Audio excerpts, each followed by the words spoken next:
Ang mabuting balita ng Panginoon ayon kay San Marcos. Isang araw ng pamamahinga, naparaan si Jesus at ang kanyang mga alagad sa tabi ng triguhan. Habang daay nangingitil ng uhay ang mga alagad, kaya't sinabi ng mga Pariseo kay Jesus, "Tingnan mo ang ginagawa ng iyong mga alagad. Bawal iyan kung araw ng pamamahinga." Sinagot sila ni Jesus, "Hindi pa ba ninyo nababasa ang ginawa ni David noong si Abiatar ang pinakapunong saserdote? Nang siya at ang kanyang mga kasamay magutom at walang makain, pumasok siya sa bahay ng Diyos at kumain ng tinapay na handog ng Diyos. Ayon sa kautusan, ang mga saserdote lamang ang may karapatang kumain iyon, ngunit kinain iyon ni David at binigyan pa ang kanyang mga kasama." Sinabi pa ni Jesus, "Itinakda ang araw ng pamamahinga para sa kabutihan ng tao. Hindi nilikha ang tao para sa araw ng pamamahinga.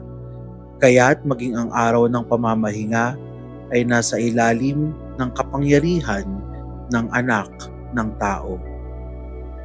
Ang mabuting balita ng Panginoon. Pinupuri ka namin, Panginoong Hesukristo.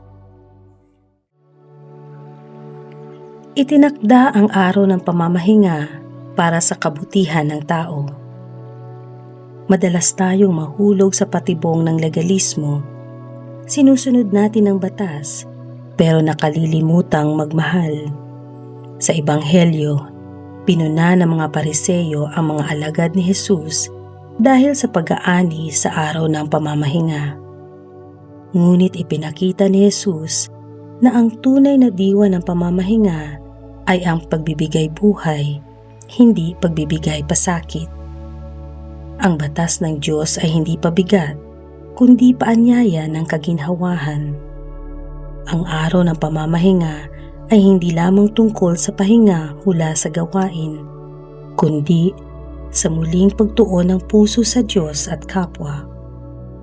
Ang tunay na pamamahinga ay ang pagtigil sa pagiging mapagmataas, mapaghusga at makasarili.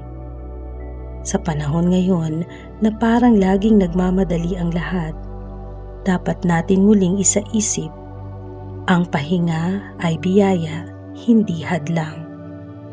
Ang tao ay hindi ginawa para sa mga alituntunin. Ang mga alituntunin ay ginawa para mapangalagaan ang tao. Hindi lang sa pagsisimba sa araw ng linggo maaring sambahin at papurihan ng Diyos. Kalugod-lugod sa Kanya ang araw-araw na pagtulong sa nangangailangan.